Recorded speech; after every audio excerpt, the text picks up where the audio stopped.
Hello friends, study with BH classes में आपका बहुत बहुत स्वागत है। आज हम इंडियन पॉलिटी के भाग 5 जो संघ के बारे में बताता है उसके बारे में जानेंगे।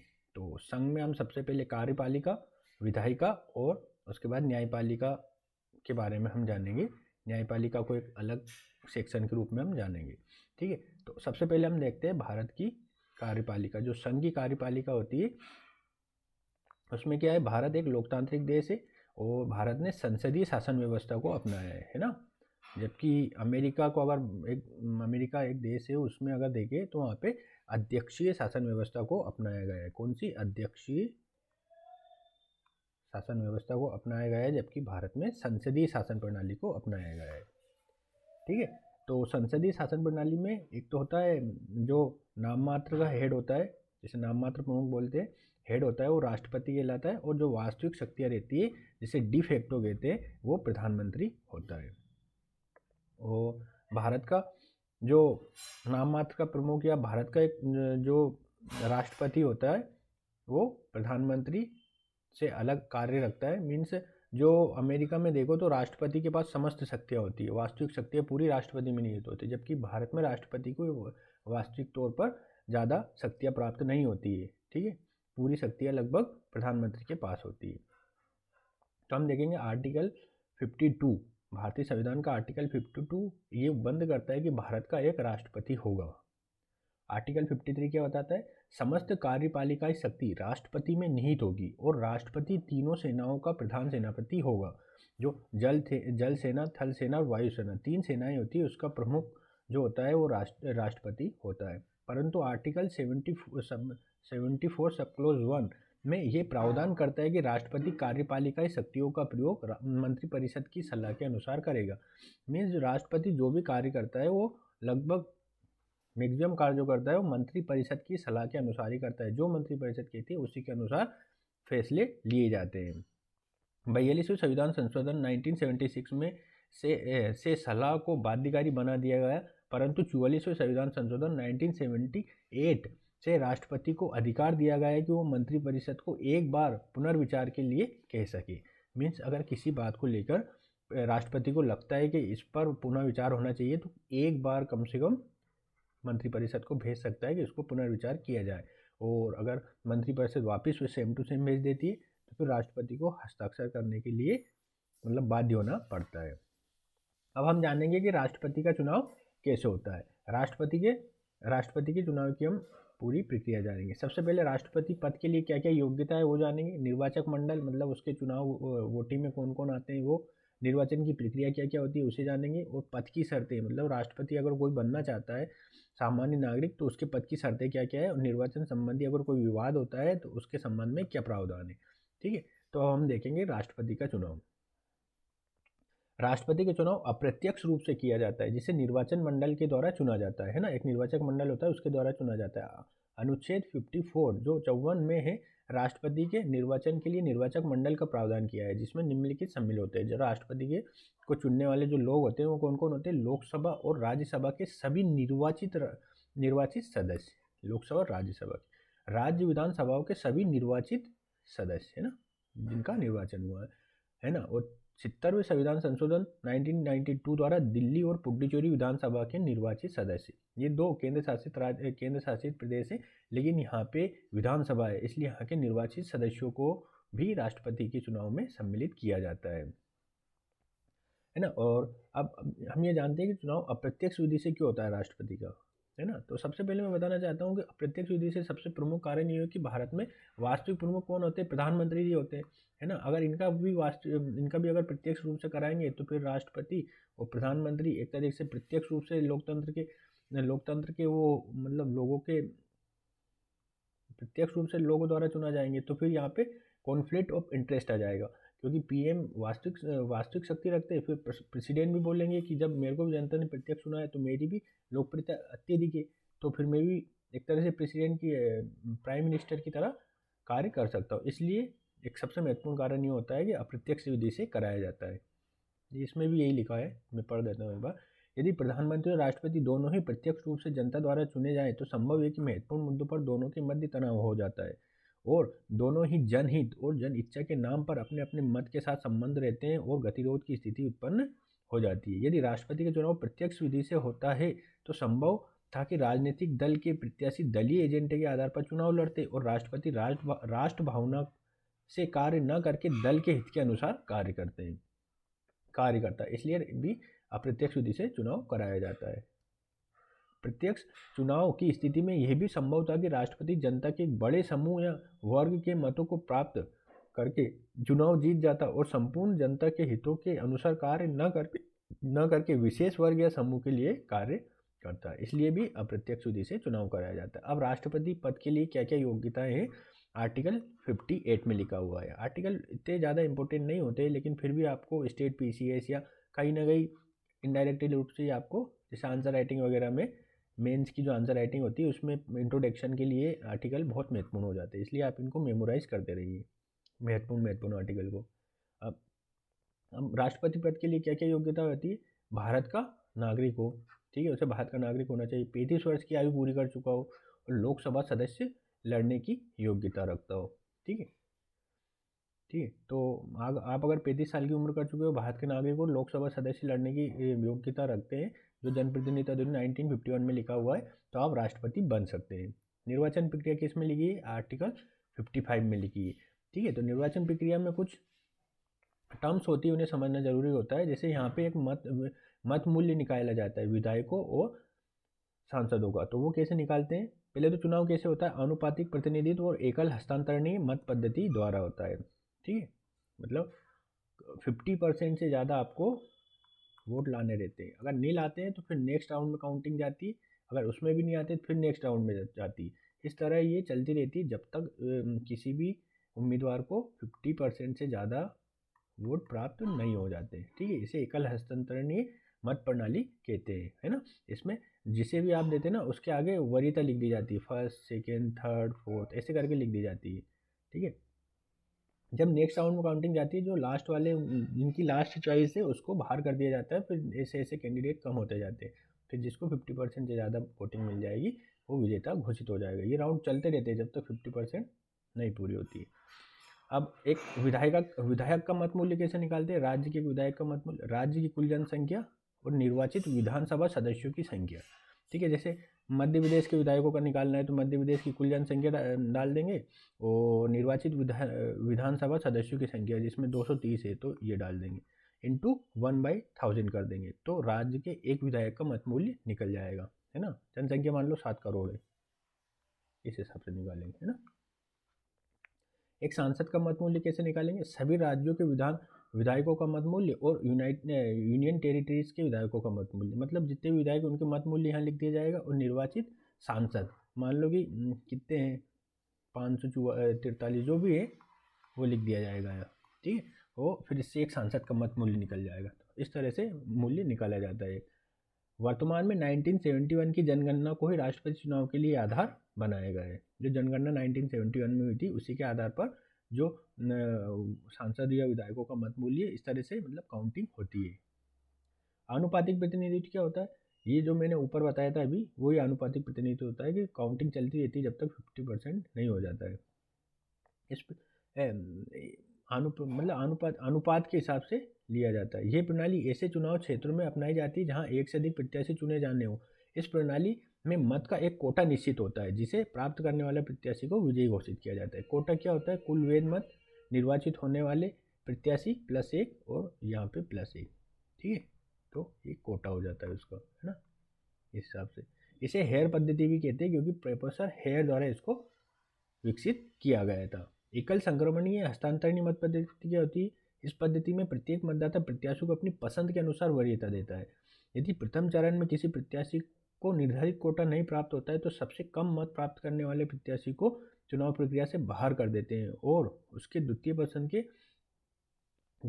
के मतों को संबंधित प्रत्याशी का प्रथम वरीयता में जोड़ दिया जाता है। इस प्रकार ऐसा तब तक किया जाता है जब तक किसी एक प्रत्याशी को निर्धारित कोटा प्राप्त न हो जाए।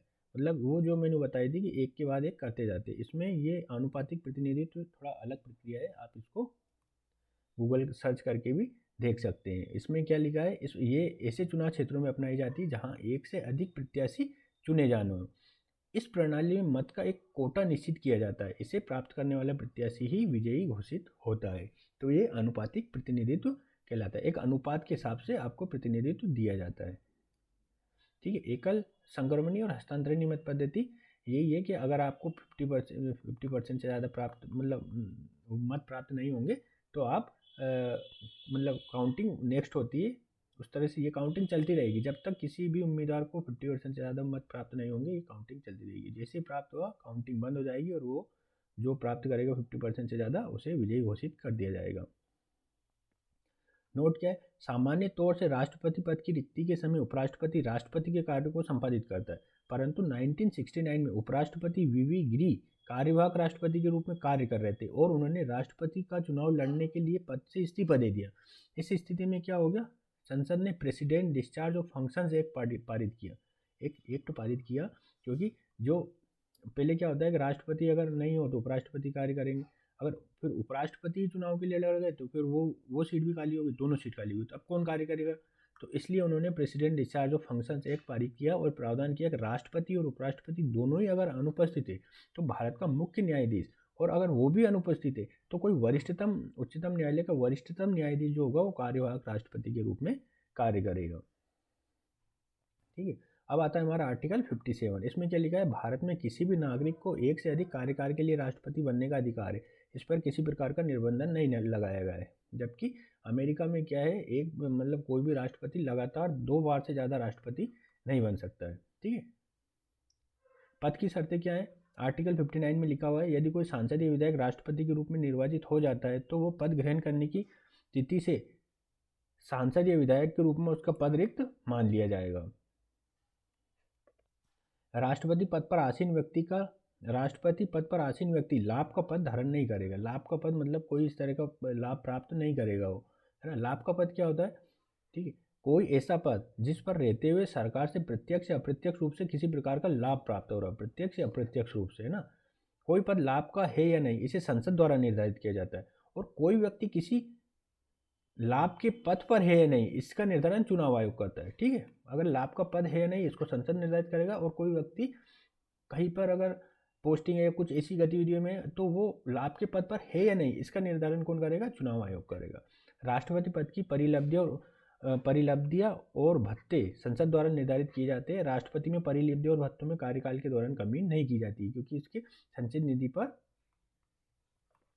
भारित होते हैं ना, संचित निधि पर भारित होते हैं। ठीक है। एक आर्टिकल आएगा आगे मैं बताऊंगा, धन विधेयक हम जब पढ़ेंगे। ठीक। कार्यकाल, अब इसका आर्टिकल 56 में कार्यकाल 5 वर्ष है। ठीक है। अमेरिका में 4 वर्ष होता है। ठीक है। कार्यकाल से पूर्व पद की रिक्ति भी हो सकती है, कैसे, अगर राष्ट्रपति की मृत्यु हो जाए या वो इस्तीफा दे दे या उन पर महाभियोग की प्रक्रिया के द्वारा हटा दिया जाए। महाभियोग की प्रक्रिया क्या होती है, आर्टिकल 61 में दी गई है। इसका आधार क्या होता है महाभियोग लगाने का, अगर राष्ट्रपति संविधान का उल्लंघन कर देता है ना, संविधान के बेसिक प्रावधान को मानने से मना कर देता है, उनका अतिक्रमण या उल्लंघन करने लगता है, तो महाभियोग की प्रक्रिया लगाई जा सकती है। प्रक्रिया क्या क्या होती है, अगर राष्ट्रपति को हटाने का संकल्प संसद के किसी भी सदन में प्रस्तुत किया जा सकता है, संकल्प पर सदन के 1/4 सदस्य का हस्ताक्षर होना अनिवार्य है ना, कुल सदस्यों के 1/4 सदस्यों का हस्ताक्षर होना अनिवार्य। संकल्प प्रस्तुत करने के 14 दिन पूर्व इसकी सूचना राष्ट्रपति को उपलब्ध कराना अनिवार्य। संकल्प को यदि प्रस्तुत करने वाला सदन कुल सदस्य संख्या के 2/3 बहुमत से पारित कर देता है तो इसे दूसरे सदन में प्रेषित किया जाता है, कुल सदस्य संख्या के 2/3 से। दूसरा सदन अर्धन्यायिक संस्था की तरह कार्य करता है और वो राष्ट्रपति को अपना पक्ष रखने का अवसर प्रदान करता है। यदि दूसरा सदन में कुल सदस्य संख्या के 2/3 बहुमत से प्रस्ताव पारित कर देता है तो राष्ट्रपति को पद से त्याग देना होगा।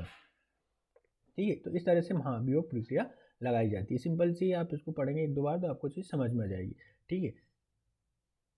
अब आता है हमारा नोट, महाभियोग की प्रक्रिया में मनोनीत सदस्य भाग लेते हैं। ठीक है। मनोनीत सदस्य महाभियोग की प्रक्रिया में भाग लेते हैं, लेकिन इसमें राज्य विधानमंडल और संघ शासित विधानमंडल की कोई भूमिका नहीं होती। जबकि एक बात याद रखना, जब चुनाव होता है तो मनोनीत सदस्य भाग नहीं लेते। ठीक है। और इसमें भाग लेते हैं, हटाते वक्त भाग लेते हैं। और चुनाव होता है तो राज्य विधानमंडल और संघ शासित प्रदेश के जो निर्वाचित सदस्य होते हैं वो भाग लेते हैं, लेकिन हटाने में इनकी कोई भूमिका नहीं होती। तो ये एक विशेष बात है। अगर राष्ट्रपति के चुनाव में कोई विवाद होता है तो 20 मतदाता जो उनको चुनते हैं वो चुनाव विवाद को लेकर जा सकते हैं आगे उच्चतम न्यायालय में। आर्टिकल 71 के हम तहत इसको देखते हैं। राष्ट्रपति के अगर चुनाव में कुछ विवाद होता है तो मैं बताता हूँ क्या होता है। राष्ट्रपति के चुनाव संबंधी विवाद सर्वोच्च न्यायालय में ही लाए जा सकते हैं, सर्वोच्च न्यायालय में ही लाए जा सकते हैं। ऐसा विवाद 20 मतदाता या कोई उम्मीदवार ही याचिका दाखिल करके प्रस्तुत कर सकता है। या तो 20 मतदाता जो वोट दे रहे हैं, जैसे कोई विधायक, सांसद वगैरह, और कोई उम्मीदवार जो चुनाव लड़ रहा था वो भी प्रस्तुत कर सकता है। यदि राष्ट्रपति के चुनाव को अवैध घोषित कर दिया जाए तो राष्ट्रपति के रूप में उस व्यक्ति द्वारा किए गए कार्य अवैध नहीं माने जाएंगे।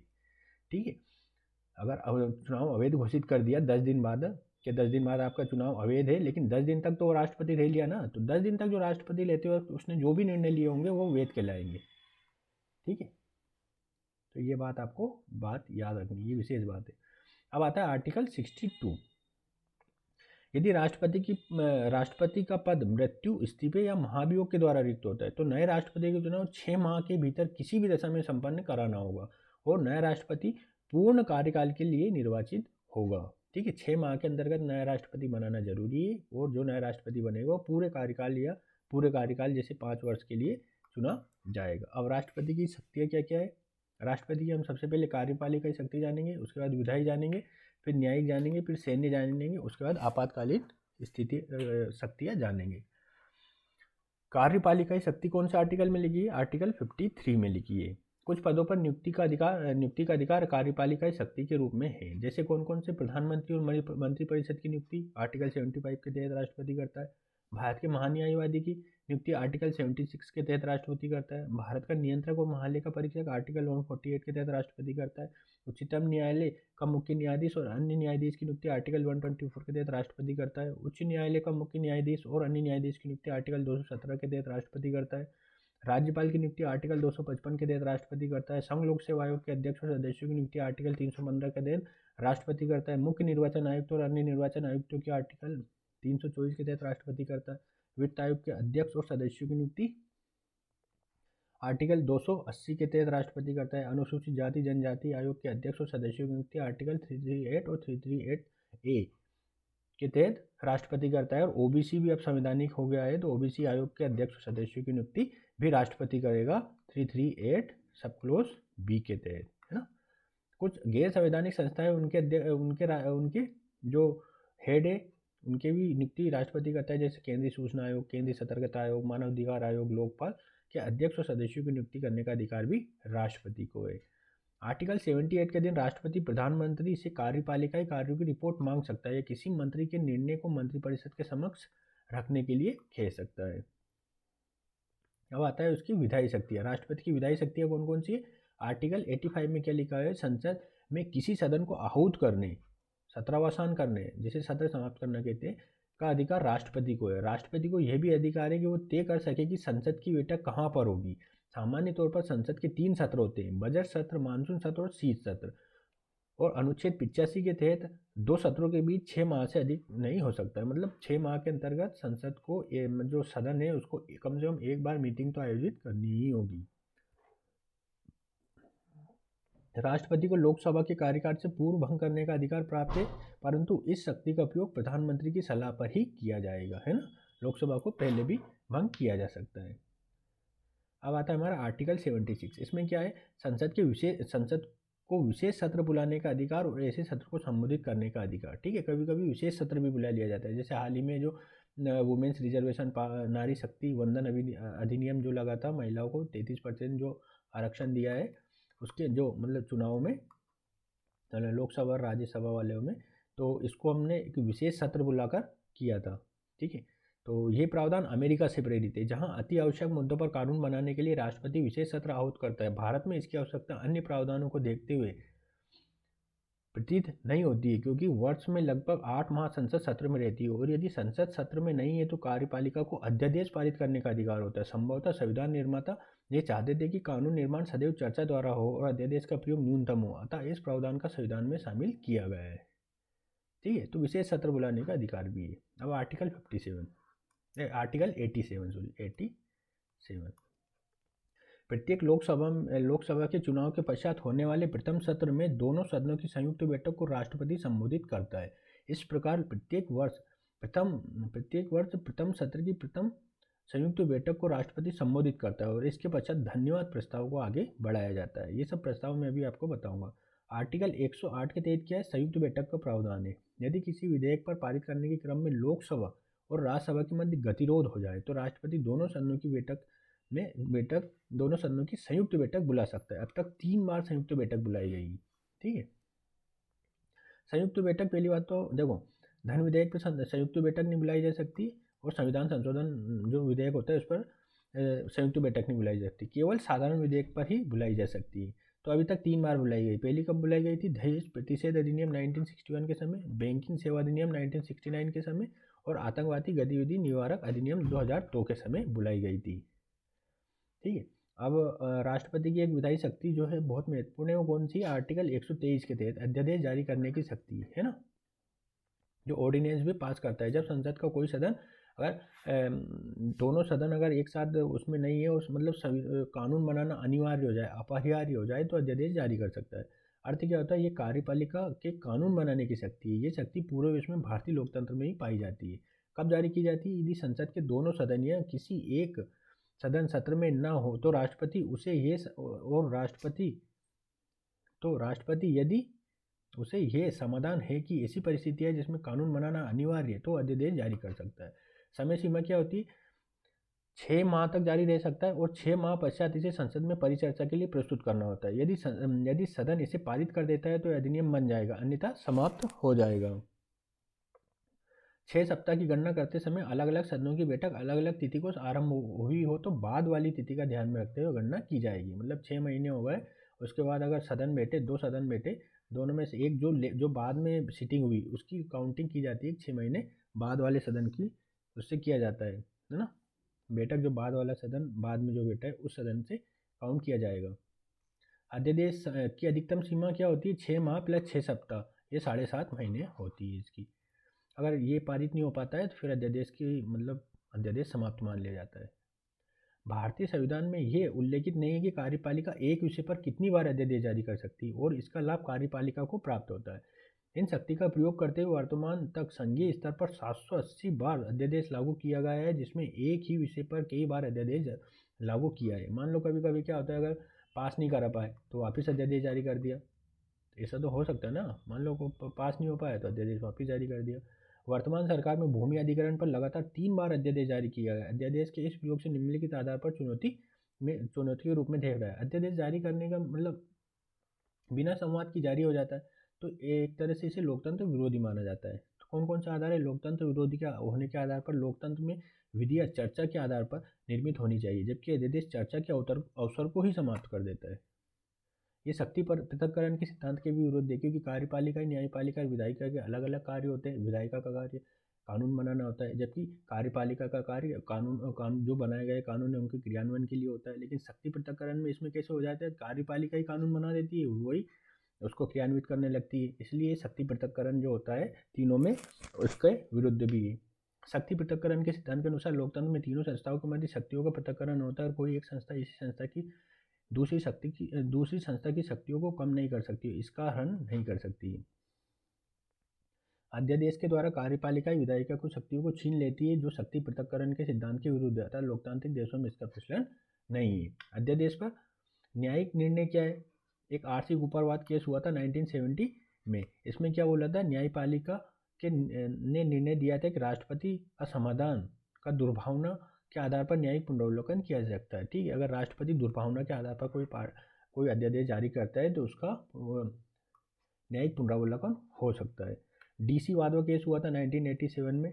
इसमें क्या हुआ था, न्यायपालिका ने निर्णय देते हुए कहा था कि एक ही विषय पर बार बार अध्यादेश जारी करना संविधान के साथ धोखा है और इसे स्वीकार नहीं किया जा सकता। आप एक ही विषय जैसे भूमि अधिग्रहण पर 3-4 बार कर दिया, तो एक ही विषय पर बार बार नहीं कर सकते। क्यों नहीं कर सकते, क्योंकि एक ही विषय पर कर रहे हो, आप पास नहीं कर पा रहे हो, मतलब आपकी जन समर्थन, आप जो विधायक वगैरह जो भी है वो नहीं कर पा रहे ना, इसलिए वो पास नहीं रहता। ये एक तरीके से जन समर्थन हासिल नहीं कर पाता है। उपरोक्त दोनों निर्णय कार्यपालिका की शक्ति को अध्यादेश के संबंध में सीमित करते, परंतु अध्यादेश को स्वीकृति प्रदान करते।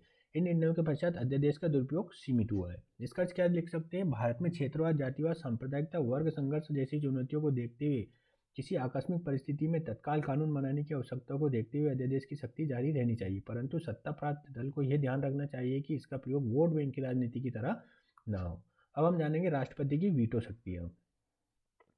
भारत में वीटो शक्तियाँ प्रत्यक्ष रूप से प्राप्त नहीं है, लेकिन आर्टिकल 111 के तहत राष्ट्रपति विभिन्न प्रकार की वीटो शक्तियाँ प्राप्त कर लेता है, जिसमें विधेयकों को स्वीकृति देना, उसे अपने पास रख लेना, विधेयकों को अस्वीकृत कर देना, इस तरह की उसके पास शक्तियाँ हो जाती है जो वीटो की तरह ही कार्य करती है। अगर कोई बोलेगा कि भारत में प्रत्यक्ष रूप से राष्ट्रपति के पास वीटो शक्ति है, तो ऐसा नहीं है। उसे आर्टिकल 111 के तहत विभिन्न प्रकार की शक्तियाँ प्राप्त हो जाती हैं जो वीटो कहलाती है। संसदीय शासन व्यवस्था में कार्यपालिका के पास वीटो शक्ति नहीं होती, और भारतीय संविधान में भी स्पष्ट रूप से वीटो शक्ति का उल्लेख प्राप्त नहीं होता है, परंतु अनुच्छेद 111 में दिए गए प्रावधान के आधार पर राष्ट्रपति 3 प्रकार की वीटो शक्तियों का प्रयोग कर सकता है। अनुच्छेद 111 में प्रावधान है कि यदि कोई विधेयक संसद के दोनों सदनों में पारित होकर राष्ट्रपति के पास भेजा जाएगा तो वो निम्नलिखित शक्ति का प्रयोग कर सकता है। कौन कौन सी? विधेयक पर वो सहमति प्रदान कर दे, विधेयक पर वो सहमति न दे, और विधेयक पर पुनर्विचार के लिए वापस भेज दे। यदि राष्ट्रपति सहमति दे देता है, मतलब राष्ट्रपति सहमति देने से इनकार करता है, तो आत्यंतिक वीटो, एब्सोल्यूट वीटो कहलाएगा, और ये वीटो 3 परिस्थितियों में प्रयोग किया जा सकता है। विधेयक प्राइवेट मेंबर द्वारा पारित कराया गया हो, जिसमें मंत्रिपरिषद सहमत नहीं हो, किसी विधेयक पर राष्ट्रपति ने अनुमति नहीं दी है और उसे पूर्व सरकार परिवर्तित हो जाती है, उससे पूर्व सरकार परिवर्तित हो जाती है, तो नई सरकार अपनी इच्छा अनुसार राष्ट्रपति को आत्यंतिक वीटो के लिए भेज सकते हैं। राष्ट्रपति से बोल सकती है कि आप इसको एक्सेप्ट मत कीजिए। किसी विधेयक को पारित करने की प्रक्रिया का पालन न किया गया हो, जैसे 1991 में सांसद वेतन भत्ता बिल, जो कि धन विधेयक बिना राष्ट्रपति की पूर्व अनुमति से ही प्रस्तुत किया गया था, इस पर राष्ट्रपति ने आत्यंतिक वीटो का प्रयोग किया था। मतलब ये कहना है कि धन विधेयक, अगर कोई धन विधेयक होगा तो राष्ट्रपति की पूर्व अनुमति से ही संसद में प्रस्तुत किया जा सकता है, और इसे केवल लोकसभा में प्रस्तुत किया जाता है। तो इस पर उन्होंने वीटो प्रयोग कर लिया था। अब अनुच्छेद 111 के अनुसार राष्ट्रपति विधेयकों को संसद के पास एक बार पुनर्विचार के लिए भेज सकता है, परंतु यदि संसद साधारण बहुमत से दोबारा इसे पारित कर दे तो राष्ट्रपति अनुमति देने के लिए बाध्य है। इसे निलंबनकारी वीटो कहते हैं। निलंबनकारी वीटो क्या होता है? एक बार पुनर्विचार के लिए भेजा, अगर वापस सदन ने भेजा कि आप इस पर साइन कीजिए, तो राष्ट्रपति को साइन करना बाध्यकारी है। इसे निलंबनकारी वीटो कहते हैं। अनुच्छेद 111 में यथाशीघ्र विधेयक को पुनर्विचार के लिए भेजने का प्रावधान किया गया है। यहाँ यथाशीघ्र शब्द को परिभाषित नहीं किया गया, और इसका प्रयोग करते हुए 1986 में एक डाक तार विधेयक पर राष्ट्रपति ने न तो अपनी अनुमति दी, न ही अनुमति देने से इनकार किया। इसे जेबी वीटो का उदाहरण किया गया। जेबी वीटो क्या होता है कि आप एक बार भेजते हैं तो वापस पुनर्विचार के लिए उसको भेजना पड़ेगा, तो उसमें लिखा होगा यथाशीघ्र आपको भेजना पड़ेगा, है ना, यथाशीघ्र भेजना पड़ेगा। अब यथाशीघ्र क्या मतलब? जल्दी से जल्दी। तो उन्होंने बोल दिया हम जल्दी से जल्दी भेज रहे हैं, अब पता नहीं कब भेजेंगे जल्दी से जल्दी, है ना। तो 1986 से ये मतलब जेबी वीटो के लिए इस तरह के वीटो को जेबी वीटो माना जाता है। इसमें कोई निश्चित समयावधि नहीं होती, 1 साल, 1 दिन, 1 घंटा, 100 साल, 10 साल। ये हेडफोन ले लो ना। तो इस तरह से हो जाता है इसमें। राष्ट्रपति को राज्य के विधेयक पर भी वीटो प्राप्त करने की शक्ति है। अनुच्छेद 200 के अधीन राज्यपाल राष्ट्रपति के लिए राज्य विधानमंडल द्वारा पारित कोई भी विधेयक आरक्षित कर सकता है, और अनुच्छेद 201 के अनुसार राष्ट्रपति ऐसे विधेयक को राज्य विधानमंडल को पुनर्विचार के लिए भेज सकेगा, और राज्य विधानमंडल 6 माह में पुनः राष्ट्रपति को भेजेगा, परंतु उसके पश्चात राष्ट्रपति अनुमति देने के लिए समय सीमा की कोई बाध्यता नहीं है। और अतः यहाँ पर भी पॉकेट वीटो का अधिकार राष्ट्रपति को प्राप्त हो जाता है। ठीक है, तो जो राज्य विधानमंडल है उस पर भी राष्ट्रपति वीटो का प्रयोग कर सकता है। अब राष्ट्रपति की और क्या शक्ति है? कुछ सदस्यों को मनोनीत भी कर सकता है। ठीक है, राज्यसभा में 12 सदस्यों को मनोनीत करता है। आर्टिकल 80 के तहत कौन कौन से होने चाहिए? वो समाज सेवा से जुड़े होने चाहिए, कला से जुड़े होने चाहिए, साहित्य से जुड़े होने चाहिए, विज्ञान से जुड़े होने चाहिए। तो ये 12 लोगों को वो क्या कर सकता है? नियुक्त कर सकता है। और लोकसभा में वो 2 को कर सकता था, लेकिन इसको अब निश्चित कर दिया गया। जो आंग्ल भारतीय होते थे आर्टिकल 331 के तहत उन्हें नियुक्त करता था, लेकिन इस प्रावधान को अब समाप्त कर दिया गया है, तो इसका कोई भी अब महत्व नहीं बचा है। राष्ट्रपति कुछ रिपोर्ट सदन में प्रस्तुत करता है। कौन कौन सी? जैसे वार्षिक वित्तीय विवरण आर्टिकल 112 के तहत, कंट्रोलर और ऑडिटर जनरल की रिपोर्ट है ना, नियंत्रण और महालेखा परीक्षक की रिपोर्ट आर्टिकल 131 के तहत।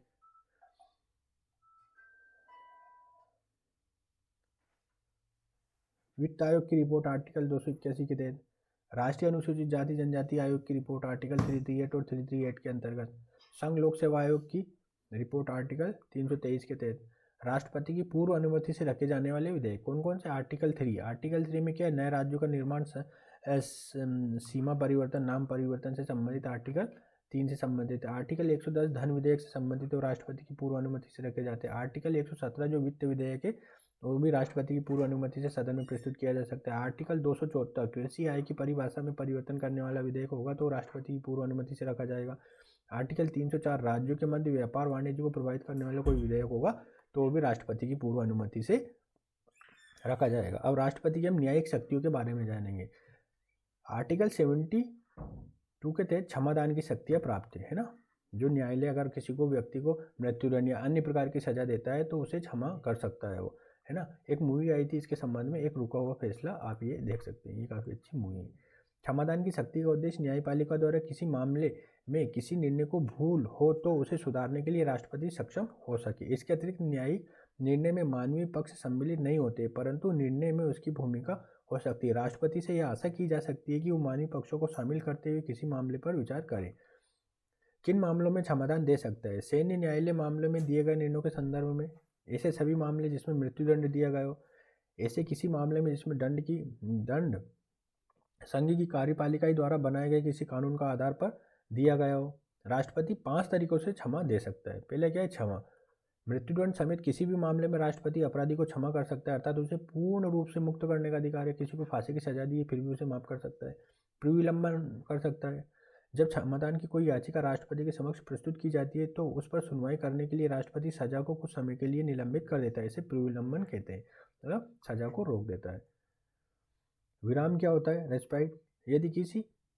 यदि किसी अपराधी की विशेष स्थिति के कारण उसकी सजा कम कर दी जाए तो उसे विराम कहते हैं। जैसे किसी व्यक्ति को असाध्य रोग होने पर सजा कम कर सकते हैं ना, अगर किसी लाइलाज बीमारी से है तो उसको सजा कम कर सकते हैं। परिहार क्या होता है? सजा की प्रकृति बदले बिना सजा की अवधि को कम कर देते हैं, ठीक है। मतलब प्रकृति बदल, जैसे कोई मृत्युदंड दिया है तो मृत्युदंड की प्रकृति तो नहीं बदली जा सकती, मृत्युदंड तो मृत्युदंड ही रहेगा, तो इस पर परिहार नहीं लगाया जाता है।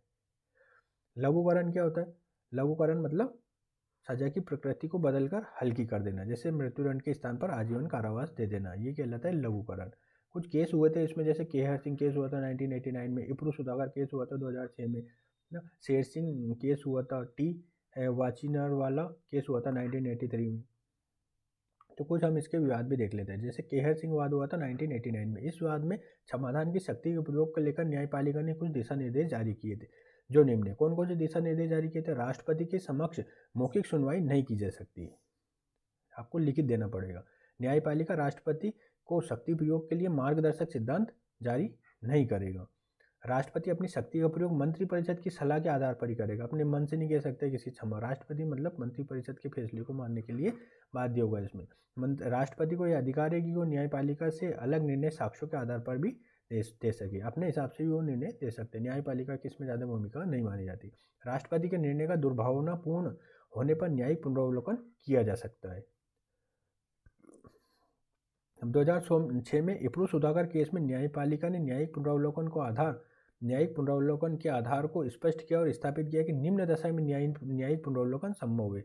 अगर राष्ट्रपति किसी पर निर्णय दे देता है तो वो निम्न मुद्दों पर शामिल, जैसे निर्णय बिना बुद्धि के प्रयोग के दिया गया हो, दुर्भावना से प्रेरित हो, असंगत तथ्यों पर आधारित हो, पक्षपातपूर्ण हो या मनमाना हो, इस पर वो न्यायिक पुनरावलोकन किया जा सकता है। क्षमादान की शक्ति के प्रयोग की समय सीमा क्या होती है? भारतीय संविधान में क्षमादान की शक्ति का प्रयोग जो समय सीमा है वो निर्धारित नहीं है और ना ही इसे संसद में किसी विधि द्वारा निश्चित किया गया है। परिणाम स्वरूप क्षमादान के लिए याचिकाओं पर सुनवाई लंबे समय तक लंबित रहती है। अनेक न्यायिक निर्णयों में न्यायपालिका ने इसे निर्धारित करने की सलाह विधायिका को दी है। वाती स्वरणन केस में 1983 में न्यायपालिका ने क्षमादान की सुनवाई की समय सीमा 2 वर्ष निर्धारित की थी, परंतु 1983 में शेर सिंह केस में समय सीमा हटा दी गई, परंतु राष्ट्रपति को निर्देश दिया गया है कि वो यथाशीघ्र मामले का निपटारा करे। मतलब क्षमादान आप कितने समय के अंतर्गत दोगे उसकी कोई भी समय सीमा नहीं है, कई सालों तक पड़ी रहती है या 1 मिनट में भी कर दी जाती है। 2011 में राजीव गांधी हत्यारे केस की सुनवाई करते हुए सर्वोच्च न्यायालय ने समाधान में देरी को जीवन के अधिकार के विरुद्ध बताया और 2014 में राजीव गांधी हत्याकांड के दोषियों की सजा मृत्युदंड में बदलकर जीवन पर्यंत कारावास की सजा दी गई। ये मैंने आपको आर्टिकल 21 जब पढ़ाया था जीवन के अधिकार, तब भी ये बात बताई थी कि जीवन के अधिकार में इस केस में क्या हुआ था, तो ये आप वो भी सुन सकते हो। ये सिंपल सी बात है, आप समझ गए होंगे। वर्तमान में यह आवश्यक है राष्ट्रपति की मृत्युदंड में क्षमादान की शक्ति मौलिक अधिकार के हनन का कारण न बने इसका राजनीतिक रूप से दुरुपयोग न किया जा सके। अतः क्षमादान की शक्ति के लिए स्पष्ट दिशा निर्देश और क्षमादान का निर्धारण भी स्पष्ट रूप से किया जाए और क्षमादान से याचिका पर सुनवाई की समय सीमा निश्चित की जाए, जिससे जीवन का अधिकार सुनिश्चित रह सके। 2011 में राजीव गांधी हत्यारों पर किया जा सके ना, ये रिपीट है पेज।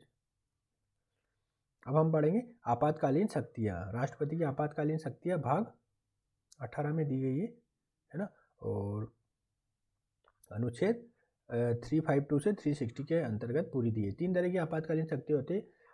एक तो आपातकाल होता है अनुच्छेद 352 के तहत संवैधानिक तंत्र की विफलता, 356 के तहत होता है जिसे राष्ट्रपति शासन भी कहते हैं, और तीसरा होता है वित्तीय आपातकाल जिसे आर्टिकल 360 के अंतर्गत बताया गया है। आपातकाल जो रहता है अनुच्छेद 352 के तहत रहते हैं, 3 आधारों पर लगाया जा सकता है, युद्ध हो जाए, बाह्य आक्रमण हो जाए या सशस्त्र विद्रोह हो जाए।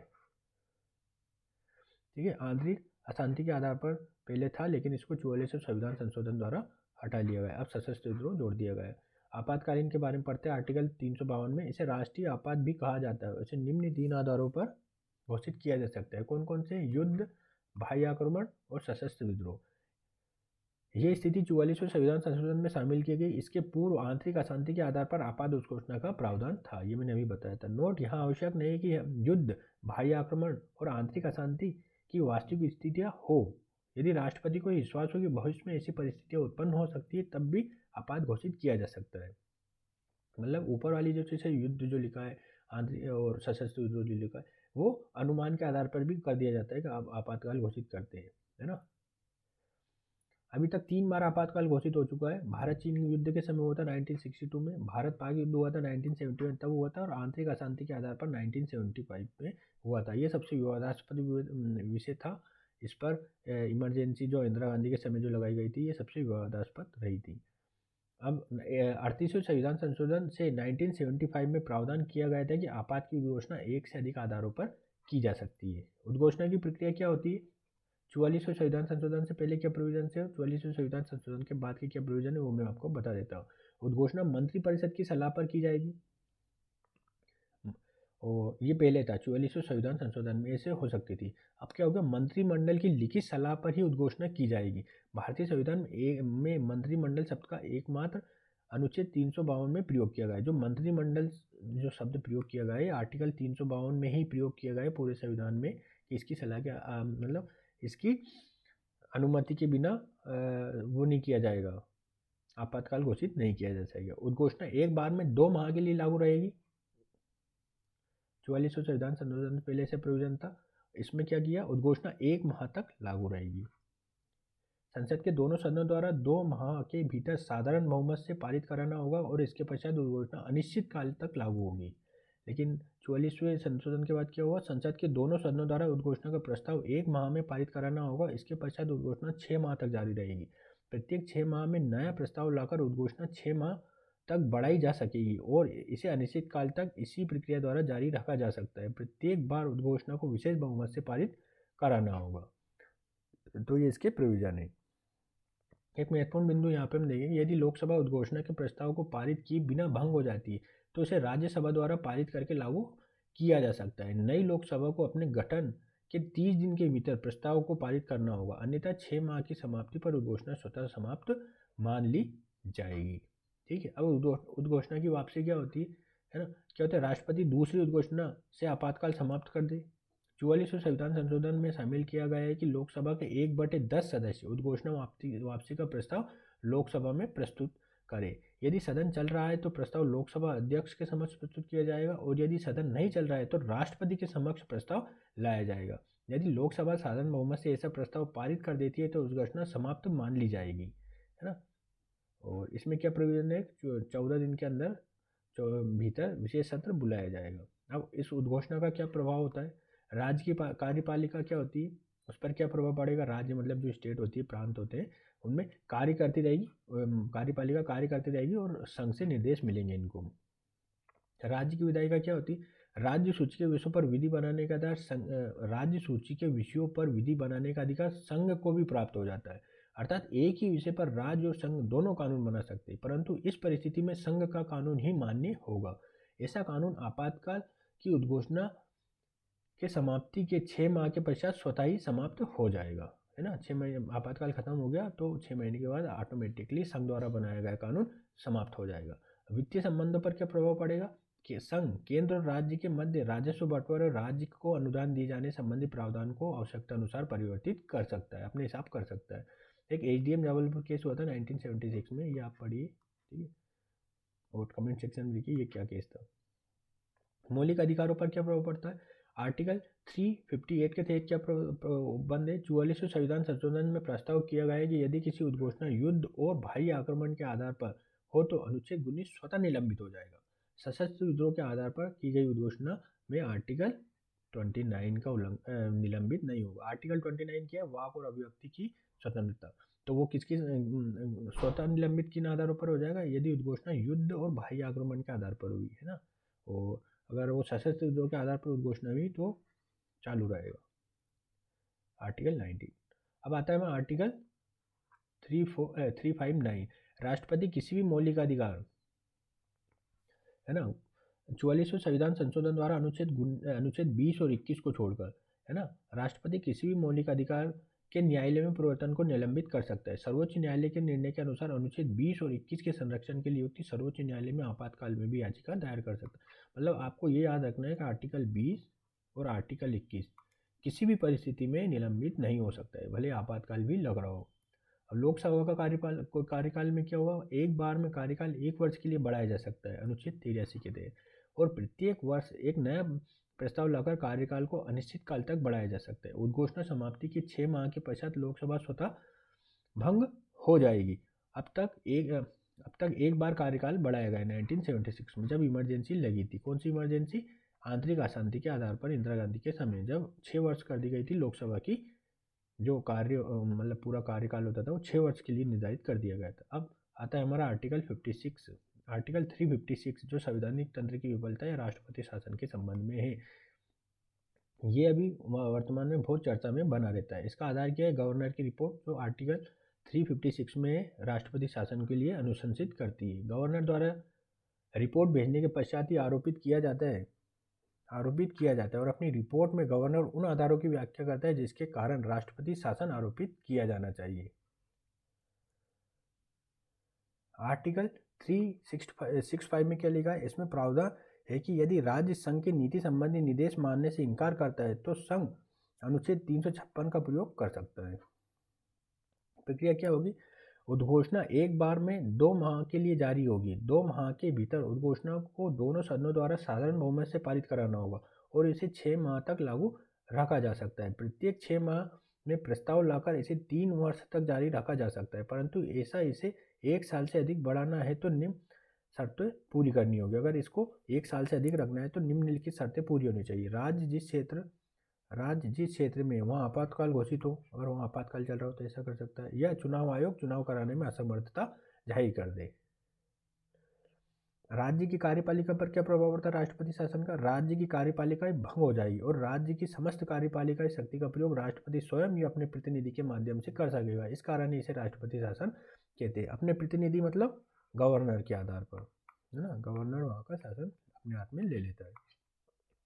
राज्य की विधायिका पर क्या प्रभाव पड़ता है, राज्य की विधायिका को भंग करने का प्रावधान स्पष्ट रूप से नहीं है, परंतु बहुमत प्राप्त दल के सत्ता से अपदस्थ होने के पश्चात विधायिका को भी भंग कर दिया जाता है। राज्य सूची पर कानून बनाने का अधिकार संसद को प्राप्त हो जाता है और यदि संसद का सदन सत्र में न हो तो राष्ट्रपति राज्य सूची पर अध्यादेश भी जारी कर सकते हैं। वित्तीय मामलों पर भी संसद ही कानून बनाती है। अब नोट क्या है, राष्ट्रपति शासन के दौरान राज्य सूची पर संसद द्वारा बनाया गया कानून उद्घोषणा समाप्ति के पश्चात भी जारी रहता है और ये तब तक जारी रहेंगे जब तक कि राज्य विधानमंडल इसे संशोधित या निरसित न कर दे। मतलब राष्ट्रपति शासन और आपातकाल में यही अंतर है कि आपातकाल में 6 माह के दौरान ऑटोमेटिकली समाप्त हो जाता है और इसमें राष्ट्रपति शासन में विधानमंडल को इसमें संशोधित या निश्चित करना पड़ता है। अनुच्छेद 356 के दुरुपयोग के संबंध में सरकारी आयोग की कुछ रिपोर्ट आई थी, जो सरकारी आयोग 1983 में आया था। क्या रिपोर्ट आई थी इसकी? यह आयोग केंद्र और राज्य के संबंध के संदर्भ में गठित किया गया था, परंतु इसने अनुच्छेद 356 के प्रयोग के संबंध में महत्वपूर्ण सुझाव दिए थे। वो कौन कौन से थे? राष्ट्रपति द्वारा 356 के प्रयोग के आधार पर स्पष्ट रूप से ये उल्लेखित करना चाहिए, अर्थात आधार वस्तुनिष्ठ प्रकृति के होने चाहिए। किन आधारों पर राष्ट्रपति शासन लगाया जा रहा है? राष्ट्रपति शासन का प्रयोग अंतिम विकल्प के रूप में किया जाना चाहिए। राष्ट्रपति को पहले नई सरकार के गठन के सभी विकल्पों पर विचार करना चाहिए। यदि उद्घोषणा शासन संविधान के विरुद्ध चलाने के आधार पर की गई है तो पहले चेतावनी राज्य सरकार को दी जानी चाहिए, फिर एक निश्चित समय सीमा के पश्चात उद्घोषणा की जानी चाहिए। राज्य की कार्यपालिका को भंग करते समय विधायिका को भंग नहीं किया जाना चाहिए और 2 माह की उद्घोषणा पारित होने के पश्चात ही विधायिका का भंग की जानी चाहिए। 2 माह की इसने समय सीमा निर्धारित की। आपको जो न्यायिक निर्णय भी आए थे, जिसमें एसआर बॉम्बे केस बहुत महत्वपूर्ण है 1994 का। इसमें क्या बताया था? न्यायपालिका राष्ट्रपति द्वारा दी गई उद्घोषणा को असद्भावपूर्ण होने पर न्यायिक पुनरावलोकन कर सकता है। यदि कोई सरकार अल्पमत में आने के कारण उद्घोषणा की जाती है और वो बहुमत सिद्ध करने का दावा कर रही है, तो राज्यपाल सदन में सरकार को बहुमत सिद्ध करने का अवसर प्रदान करेगा और इसे फ्लोर टेस्ट का सिद्धांत कहा गया है। मतलब आप बोलेंगे कि आप पहले अपना बहुमत सिद्ध करके बताइए। किसी भी दशा में उद्घोषणा के संसद के दोनों सदनों को पारित होने तक राज्य की विधायिका को भंग नहीं किया जाएगा। ठीक है, किसी भी दशा में उद्घोषणा संसद के दोनों सदनों में जब तक पारित नहीं होगी, राज्य की विधायिका है ना को भंग नहीं किया जाएगा। अब इसका हम विश्लेषण देख लेते हैं। आर्टिकल 356 जो राष्ट्रपति शासन अभी वर्तमान में भी बहुत चर्चा में रहता है, शुरू से लेकर चर्चा में रहता है। जब देश में कोई ऐसी सरकार आ जाती है और राज्य में अगर जो देश में सरकार चल रही है उसके विरुद्ध अगर राज्य में कोई सरकार आ जाती है तो अक्सर राष्ट्रपति शासन की स्थितियां निर्मित हो जाती है। तो हम देखते हैं यहाँ पे क्या हो रहा है। अनुच्छेद 356 के संबंध में डॉक्टर भीमराव अंबेडकर ने संविधान में कहा था कि ये एक मृत पत्र के समान होगा और स्वतंत्र भारत में इस अनुच्छेद का प्रयोग शायद ही किया जाएगा, परंतु डॉक्टर अंबेडकर के इस विश्वास के विपरीत अब तक लगभग 120 बार इसका प्रयोग किया गया है। यह बताता है कि संघ ने राज्यों के विरुद्ध इस अनुच्छेद को व्यापक रूप से प्रयोग किया है, जिसमें राज्यों की स्वायत्तता भी प्रभावित हुई है। अधिकांश अवसरों पर 356 का प्रयोग दुर्भावना से प्रेरित रहा है। सन 1994 में एसआर बॉम्बे निर्णय के पश्चात न्यायिक पुनरावलोकन ने राष्ट्रपति की इस शक्ति के दुरुपयोग पर अंकुश लगाया गया है। हाल ही में अरुणाचल प्रदेश और उत्तराखंड पर भी न्यायपालिका का निर्णय इसका उदाहरण है। इसके विपरीत वर्तमान में इस अनुच्छेद के दुरुपयोग में कमी गठबंधन सरकारों के संघीय स्तर पर निर्माण में आई है। इस गठबंधन सरकारों में क्षेत्रीय दलों की भूमिका महत्वपूर्ण होती है और विगत 3 दशकों में भी राज्यों में क्षेत्रीय दल राज्यों में भी महत्वपूर्ण भूमिका निभा रहे हैं। संघ और राज्य दोनों स्तरों पर क्षेत्रीय दलों की उपस्थिति ने इस अनुच्छेद के दुरुपयोग को रोकने में महत्वपूर्ण भूमिका निभाई। अब हमारा अंतिम आता है वित्तीय आपातकाल, जो आर्टिकल 360 में दिया गया है। इसके आधार क्या क्या है? अभी तक वित्तीय आपातकाल नहीं लगाया गया है, लेकिन इसके आधार क्या है? 2 आधारों पर घोषित किया जा सकता है। भारत में वित्तीय स्थिरता को खतरा हो या भारत की साख का संकट हो, तो आपातकाल लगाया जा सकता है, वित्तीय आपातकाल लगाया जा सकता है। प्रक्रिया क्या क्या होगी? उद्घोषणा एक बार में 2 महीने के लिए जारी की जा सकती है। 2 माह के भीतर इसे संसद के दोनों सदनों से साधारण बहुमत से पारित कराना होगा। पारित होने के पश्चात अनिश्चित काल तक इसे जारी रख सकते हैं। इसका प्रभाव क्या होगा? संघ और राज्य के अधीन कार्य करने वाले सभी कर्मचारियों को वेतन में कटौती की जा सकेगी। उच्चतम न्यायालय और उच्च न्यायालय के मुख्य न्यायाधीश और अन्य न्यायाधीशों के वेतन भत्तों में कटौती की जा सकेगी। राज्य विधानमंडल द्वारा पारित किए जाने वाले धन विधेयक और वित्त विधेयक राष्ट्रपति की अनुमति के लिए आरक्षित किए जाएंगे। ठीक है, तो ये हो गया हमारा आपातकाल से संबंधित प्रावधान। अब हम राष्ट्रपति की जो संवैधानिक स्थिति है उसे कल जानेंगे कि राष्ट्रपति की संवैधानिक स्थिति क्या है ना। तो आज के लिए हम वीडियो यहीं पर समाप्त करते हैं। वीडियो देखने के लिए बहुत बहुत धन्यवाद।